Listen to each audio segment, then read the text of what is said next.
We got UMass coming in. Last visit to the Ryan Center as a member of the A10 on Wednesday. Yeah, that's sad. Just recapping last time I think I was in here, we had an opportunity to home and an opportunity on the road last week and didn't play well. And I think, one of the things that has stuck with me for a long, long time is I had a long-time coach named Larry Hunter, who is a phenomenal Hall of Fame type coach, Ohio U, Western Carolina.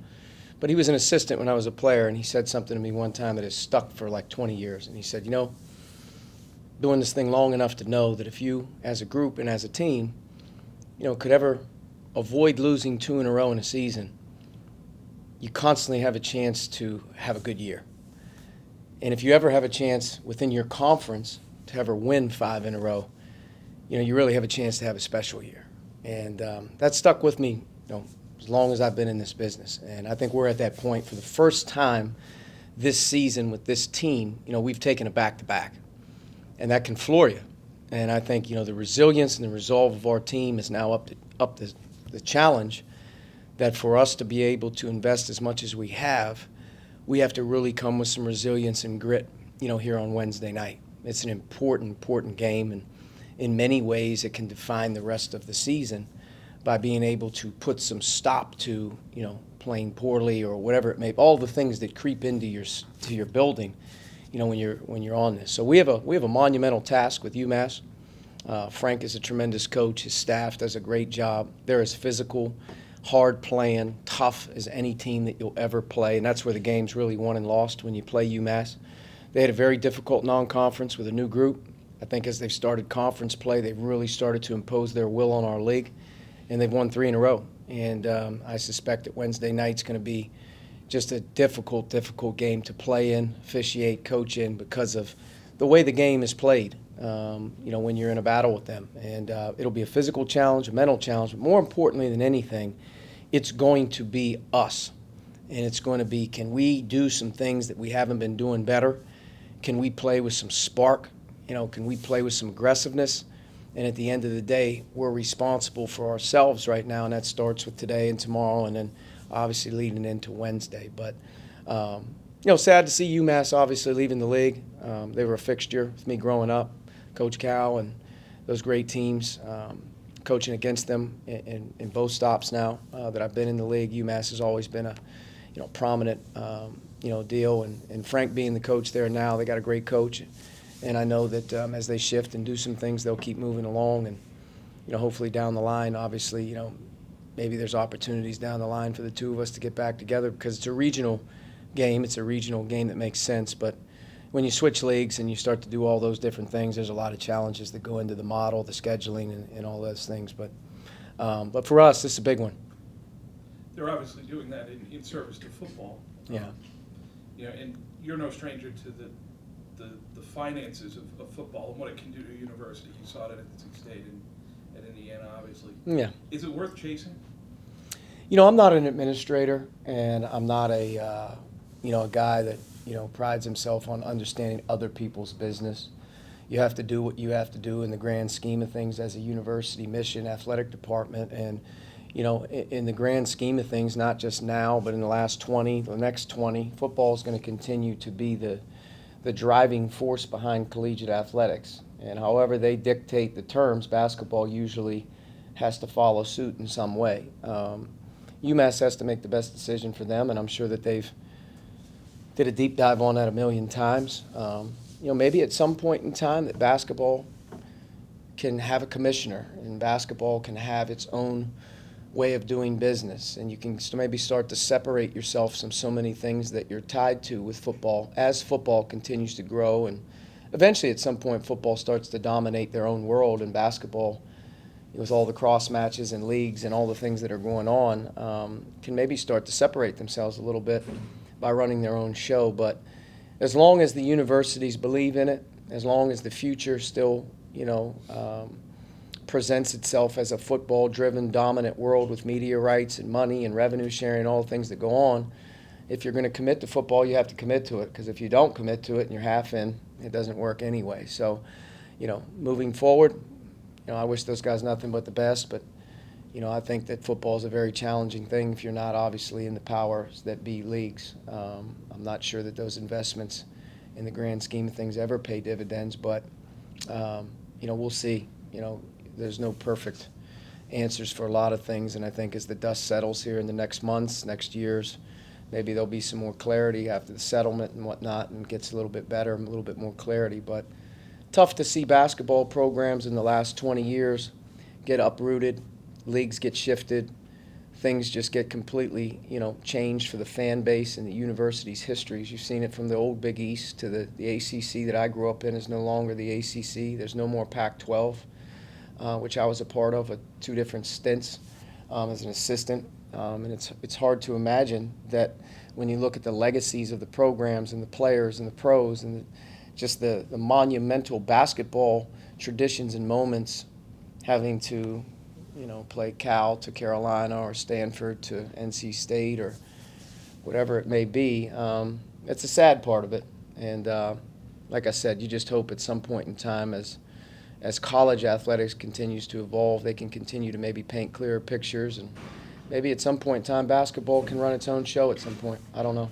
I guess the fair question that I could ask you based on your personal experiences is you've been the head coach at 3 sort of men's basketball first institutions, Dayton, Indiana, and now here. What do you like about that setup maybe within an athletic department? Well, I think when it's basketball driven and you're in the basketball world, you have a lot of the same resources that you do when you're at a football school as well. The attention given to your players, the resources given to your student athletes, the way they treat your staff, the expectation levels in terms of the importance. You don't feel a ton different at those places. And I do think that when you're at an Ohio State and you're at some of these other places, there's not the advantage of the passion of basketball year round, the focus on your program with the fan base and recruiting, or the scheduling and non-conference games being huge deals. In some cases, some of these places, they don't start paying attention until Valentine's Day. You got about a month left in the season. Are you live? Great, we'll show up. If not, they kind of. So there's always good and bad. I think when you're at a basketball-centric school, your players really feel like no different than anywhere else. Your staff is treated no different than anywhere else, and I don't think you feel a ton of that when you're at a basketball-centric school without football. Maybe there's some pros and cons, budget-wise or resource-wise, that you don't see the benefit of the doubt. But in many of these places, they're not trying to shortcut you when you're the most important entity, so to speak, or revenue-generating sport on your own campus. I've been at other places where football's king, and there's some great perks to facilities. There's some great perks to travel. There's some great perks to brand imaging. The school in general, there's power behind your alumni base, huge alumni bases. But in many cases, you get frustrated at times. There's nobody at your games, and, they don't talk about you, in the year-round recruiting world or whatnot. So positives and negatives in every place I've ever been. When you're at a basketball-centric school, when you're a basketball coach, I don't think you feel a ton different. I know your players don't feel a ton different, which is the big thing. Archie, in terms of your team right now, where do you feel like offensively you can find the most fixable thing here to sort of get you guys back on track? Obviously, minus the Davidson game. Yeah, that's a good question. I think since we started conference play, we've seen a lot of different things that have knocked us on our heels, and we've lost confidence. We haven't been able to, as a staff, help our players enough, and our team in general has struggled, I think, handling whether it's different coverages every game or teams doing things that you're not expecting. We just haven't been a good at what we do type of team. Most teams have an identity, and I think leading into conference play, most people would say offensively they're tough. They got multiple guys who can score. They play with great pace. You got to worry about, this guy or that guy in these areas. And I think since we've gotten to conference play, it's been really, really hard for us to get the consistent, what you're going to get when a team does this or a team does that. And I think our staff is sort of racking our brain right now as we head into sort of like that February conference break. What can we do to help our players?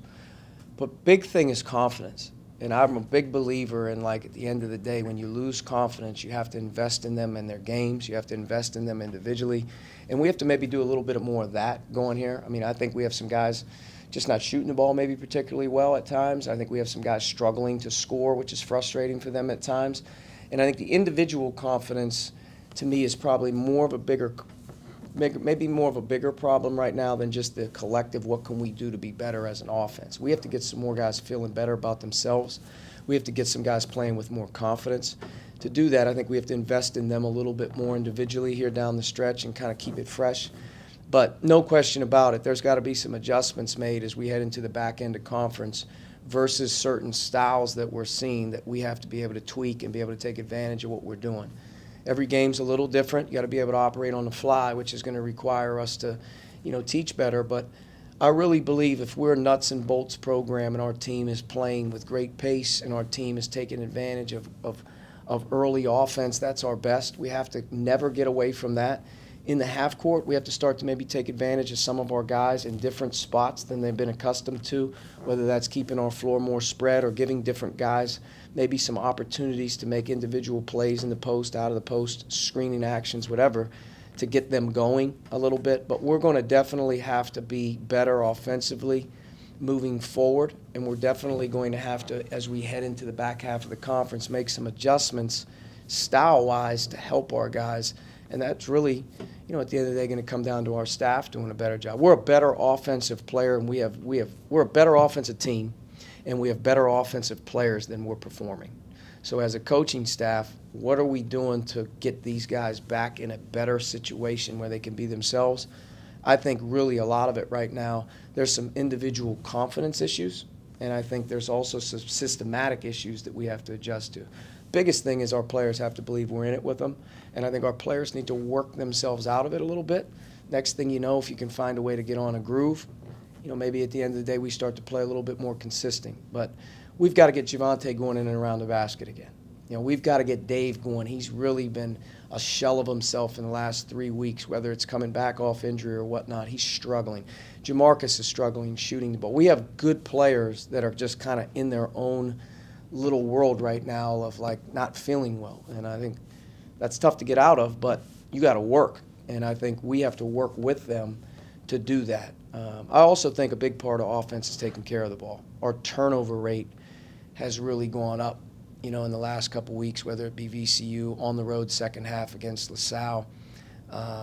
Turnovers have to come down a little bit for us to be a little bit more efficient. How much is it, in terms of confidence and importance of this point of the schedule, how important is it to have UMass at home? Well, home games are obviously everything, and you have to take advantage of them. They're golden opportunities in a conference like us with so very little difference between so many teams.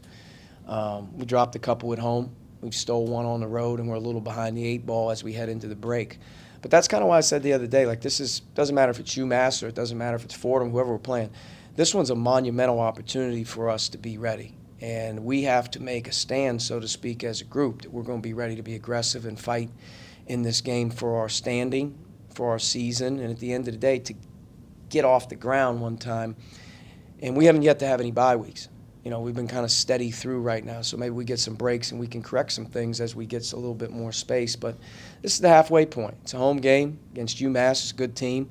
It's going to be an intense and physical game. But our guys have to answer the bell in terms of being ready. And at the end of the day, it is UMass at home. It's an important game. And to me, it's a pivotal part of the season for us. We've kind of been in the doldrums here in January. We haven't played particularly well or consistent. We've been saved a couple times, and we've been gritty a couple times. But make no mistake, for us to be able to surge, Wednesday night's kind of a big one for that opportunity to get some confidence as we head into February. Coach, after that bye week, you have 2 straight away games. You guys have kind of struggled on the road in your, 3 years here. How do you guys be able to learn to win on the road and, build wins away from here in the Rhode Island? Yeah, winning on the road's, really about togetherness, and it's about believing in what you do, and it's about execution on the road. You can't have turnovers on the road. You can't have lapses on the road. You have to be really, really good at what you do.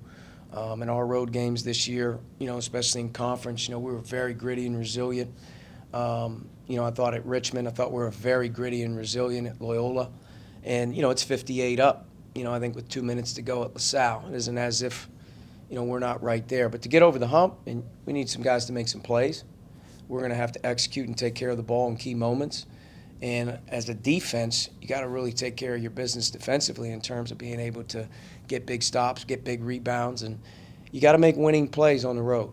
And you got to go in there with great confidence. So winning on the road is not easy anywhere. It's very difficult, especially in a league like ours. But we've been knocking on the door here last couple in terms of being able to be right there. And when we get the next opportunity on the road, we'll have to rise up. But, for us right now, it's about finishing up the first 9, and that starts Wednesday at home. So, we haven't been very good here of late as well. It's just been an inconsistent month. I think we've been gritty, we've been resilient, been fortunate in some cases, but no question we're not playing well enough, in my mind, say, hey, we're playing really, really well right now. We should feel better about ourselves. I don't think we're playing very well. And part of it is some of the things we talked about. We got to get some guys up off the mat playing a little better for us, because I think we're underachieving a little bit just in terms of our overall depth roster. We got to get more out of certain guys, and to me, that's what I talked about a little earlier. We got to invest in them a little bit more here to get them going. Confidence is everything. One game turns to the next. You can go on a run just as easy. You can go on a run the other way. Look at it all over the country, man. It's difficult. I heard somebody say the other day, like, the SEC is the best league in the country, but in all games they're like 54-54.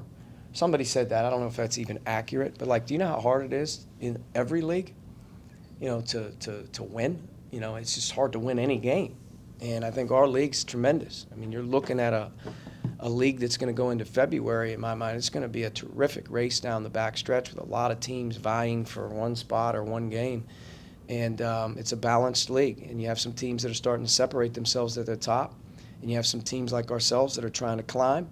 And UMass is very similar. We're all desperate. So I think, the more desperate, hungry, urgent, groups that feel good about what they're doing and how they're working with each other, give themselves the best chance.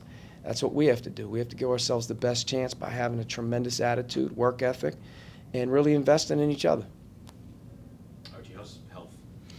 I think right now we're probably, in terms of availability, good. I don't think we're all 100%, but I don't know if any team is. Tyone's probably the one guy that's been out of the mix, and he's really only practiced maybe 2 days since Loyola. We have to get him going back into a natural rhythm and groove, and hopefully we can get him worked back in. Everyone else is available. We're not 1,000% by any stretch, but I don't know any team that is. But we are starting to get in that room where we're able to practice a little bit more 5-on-5. Any final questions? All right. All right, everybody. Thanks, Good to Thanks, see Coach. you. Yep. Appreciate it.